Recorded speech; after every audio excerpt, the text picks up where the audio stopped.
the dream, the rust, and the Camaro. Hey guys, so let me tell you about the wildest adventure of my life. It all started with a crazy idea. I wanted a classic American muscle car, but I wanted one with a story, a hidden gem.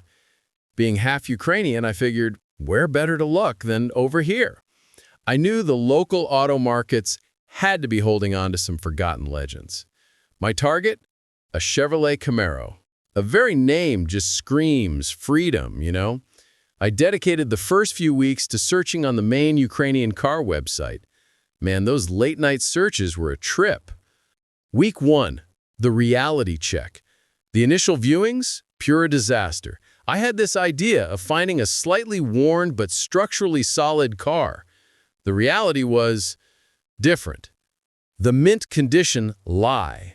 The first Camaro I drove out to see was from the 70s. The seller, a big guy named Mykola, kept saying it was a collector's piece, just needs a little TLC, but when I scratched the fresh paint, I found rust holes you could fit your fist through.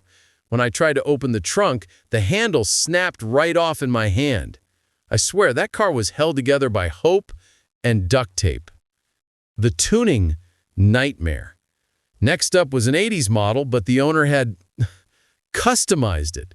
Gone were the original seats, replaced by mismatched buckets from some old Soviet car. The interior reeked of stale gas and forgotten ambition. When I asked about the V8, the owner bragged, "It's 5 liters, but I choked it for better economy." Seriously, you don't choke a muscle car. I was pulling my hair out. Back home, my translator and friend Bogdan just shrugged and smiled. "Valera, you're in Ukraine. You have to learn to see the beauty beneath the layers of rust and, well, creative descriptions." Week 2, finding the real deal. I changed my strategy.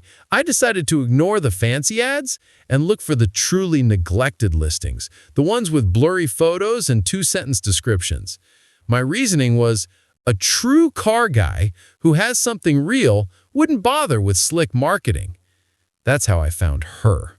The ad simply said, Camaro, old, sitting 15 years, details by phone. The owner was an older gentleman, a retired engineer named Dmytro Petrovich, living in a small town outside Kiev. When we got there, Dmytro led us to an old, dark garage. Under a dusty tarp, she stood. A 1968 Chevrolet Camaro, first generation. It wasn't a time capsule, it was a relic. The state of things? The body was a dull, matte blue. Rust was everywhere, not hidden, but just there. Tires were flat, the car had settled into the concrete floor, the interior was tired, cracked seats, cobwebs on the dash. The V8 engine was caked in decades of grime, but you could tell by its shape it was the real deal. Dmytro Petrovich told me his story.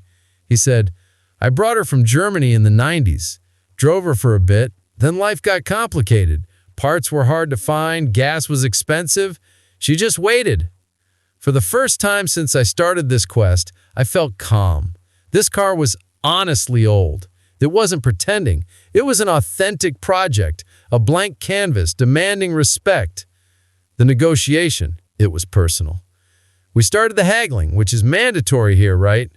Me, Dmytro Petrovich, she doesn't start, needs everything, but I'm ready to pay X dollars. I offered a fair but low price. Dmytro Petrovich looked me straight in the eye.